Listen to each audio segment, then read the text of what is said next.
Hey there guys, dinner time here. Welcome to the ultimate guide to Akali, Fist of Shadow.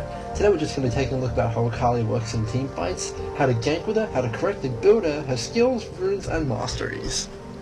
Let's dive right into Akali's skills. Akali's Q is Mark of the Assassin. This throws out a small dagger which marks a target with a debuff called Mark of the Assassin. When you strike this target again, you deal the magic damage again, plus your auto attack. So, in theory, this does scale with your attack damage and your ability power, which makes it a great ability to use with your first item, Hextech Gunblade. This is also great for farming minions at long range. Pre-level 6, Akali is extremely weak in lane, but this helps you long range, get those minions, and harass a little bit. It also is Akali's main source of damage late game. As you can see, most of the damage on town is from my Q. This works great in unison with your R. Q and then R, and it'll immediately land your Q second ability. Akali's Q also works amazingly with Sheen. Throwing the dagger will give you the Sheen buff, and landing the attack will deal the damage. Akali's Q is by far the best ability on her, so we want to be leveling this up first. Akali's W is Twilight Shroud. This throws down a little area of effect particle zone. Being in this zone will give you bonus armor, magic resist, and will grant you stealth for a short time. Moving out of the zone will remove the armor, magic resist, and your stealth buff, so make sure you can stay inside it for the duration. Staying inside it and using an attack will remove you from stealth. However, you'll maintain your armor and magic resist buff, so putting this down is a great defensive move. It's also great for juking the enemy backwards and forwards, and excellent cover in team fights. If you're getting hammered or you just don't want to be seen in team fights, throw this down. You should be good to go. When leveling, I try and delay putting a point in this for as long as I possibly can, because I'd rather put those points in Q or E. However, if you're having trouble in lane, or you just can't get any minion kills, putting a point in this will give you some excellent lane control, because most people are just too scared to even walk in it. Akali's E is Crescent Slash. The main use for this ability is farming minions. Mid to late game, 2 Crescent Slashes on the cloth minions will instantly kill them. This is amazing for clearing out those waves quickly, and actually makes her a decent pusher as well. This can be used in combination with your R, Q, and W to successfully gank an enemy. As you can see, on Nocturne, it does a little bit of damage, but it's not amazing. Using this in a minion wave with Spell Vamp and Lifesteal will give you a decent amount of health back, so make sure you're spamming this in minion waves if you're low. Akali's ultimate is Shadow Dance. This is Akali's main gap closer, and she can use it 3 times in a fight usually. This works off a charge-based system. You'll get 3 buffs on yourself called Essence of Shadow. When these are up, you can use the Shadow Dash for as many buffs as you have. Each Shadow Dash will consume one of these. They will regenerate slowly over time based on cooldown reduction. Akali's R is really the thing that makes her quote-unquote overpowered, as most people just cannot escape from it. With the 3 dashes, she is very, very hard to escape from. She can do it over walls, and she's also extremely slippery in lane, allowing her to Shadow Dash to minions and other enemies, and really juke people very hard. This does a little bit of damage, but its main purpose is to just get you in range so that you can land your Q. Getting this ability will give you extremely powerful lane control. This is absolutely ridiculous, the amount of lane control this gives you. Talk a little bit about Akali's combo. What you want to be doing when you're ganking or in team fights is throw your Q at the squishiest person you can see. Then, Shadow Dance to it, and land an auto attack. This usually takes a lot of health off him, so you should be sitting pretty. Then you want to be using Crescent Slash. This gives you amazing spell vamp if you're around a lot of enemies or minions. So this will pump your health up a bit. Then if you're in trouble, use that Twilight Shroud. That'll get you out of trouble quick. If you're not in trouble, then you can either wait for your Q to come back, this is what I normally do, or you can Shadow Dance if you're scared of them getting away. I usually always advise people to wait for their Q to come up, because that's the main source of your damage. The thing to remember about Akali's ultimate is if you get an assist or kill someone, you'll instantly get a free stack of Shadow Dance. So if you're chaining kills together, then you can just jump around the team fight and absolutely destroy everybody. The only thing holding Akali back is the amount of energy she uses, but landing your Q successfully and using the auto attack will give you a percentage of that energy back. Passive is Twin Disciplines. This is a very important part of Akali, so I'm going to try and explain this in detail. When Akali gets 20 ability power, her auto attacks deal 10% bonus magic damage, and for every 5 ability power after that, they deal 1% more bonus damage. This is amazing when you have a lot of ability power, because if you have 500 ability power, your attacks will deal 100% more damage. This is really good, so 500 ability power, 100% more damage, we'll welcome that any day. But this isn't the best part of her passive. When Akali gains 10 attack damage, she gets 10% spell vamp.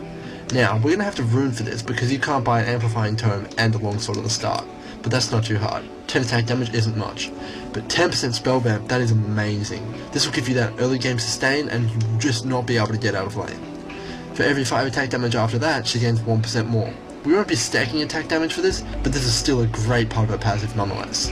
Okay, so where's Akali going to go in laning? Well, Akali can top, mid, or bot. I think she belongs more in a solo lane because she really needs to last hit and have a lane all to herself. I hate competing with people for last hits on Akali because I think that she needs them a lot more than other champions. Also, she's a great solo laner because she really needs that XP to get to level 6 fast. To gank on Akali, you really need your ultimate, Shadow Dance. Without your gap closer, it's going to be very hard to land your Q. So, you want to be going in the solo lane. I prefer mid because I usually like going up against those squishies and be able to stomp them at level 6. But, be advised, if you go mid, you want to play very defensively until level 6. Akali's power comes with that gap closer. Without it, she only has a little Q and a W to survive in lane. Okay, for items on Akali, you're going to want to be picking up an amplifying tome and a health potion first. This activates the second part of your passive, and with your runes, you'll have both passives activated.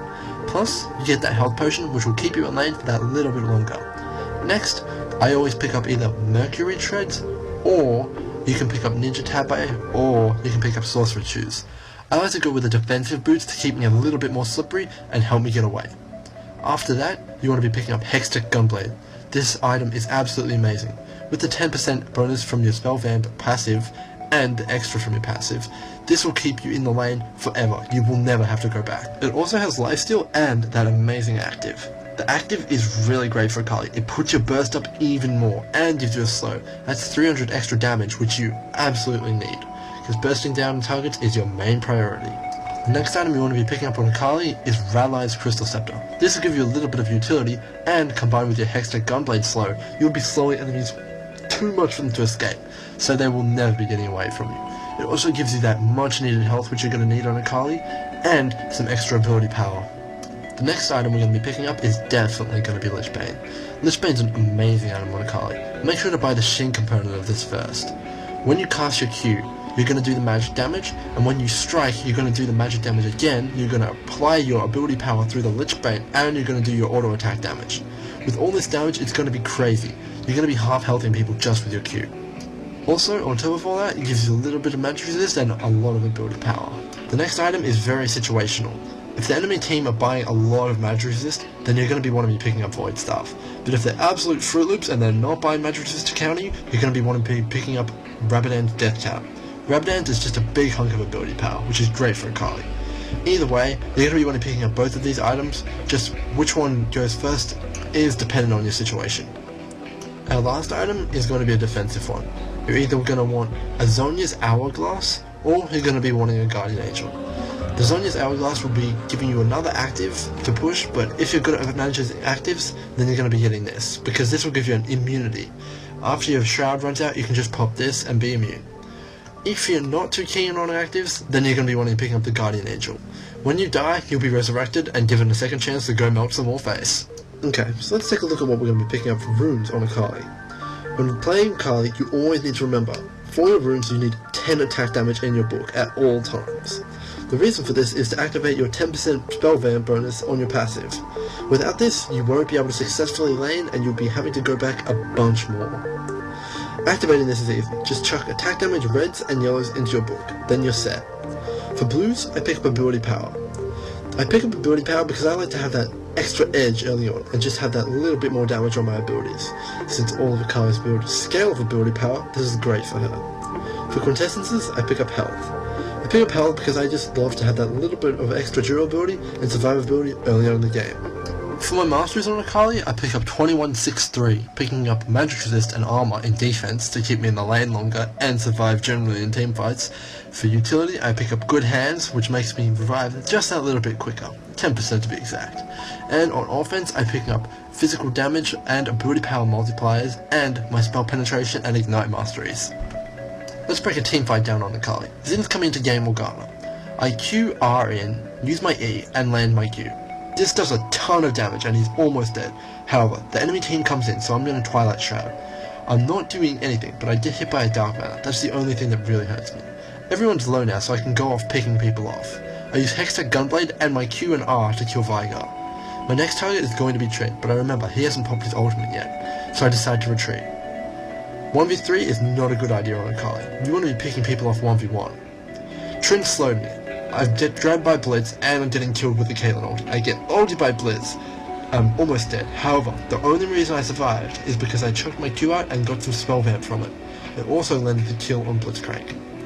My team's going to clean Trin up easily. Akali's main job in teamfights is to pick off those squishies. So don't feel pressured to go in and just bash everybody up, because that's not your job. You want to be slowly picking people off. Using Twilight Shroud to wait until everyone's low is a great idea. It also scares and keeps the enemy on their toes and looking for you. A lot of the time in teamfights, Akali's saving grace is her passive and that spellman from Hextech Gunblade. You get very low, but even on low life, Akali can still do something in teamfights. Coming out of Twilight Shroud using a Q, R and E will almost always get you a quarter of your health back. If you have enjoyed this video, make sure you hit that like button and subscribe to my channel. If you'd like to see any other champion covered, make sure you drop me a comment on my channel. I'll try and get around to it as soon as I can.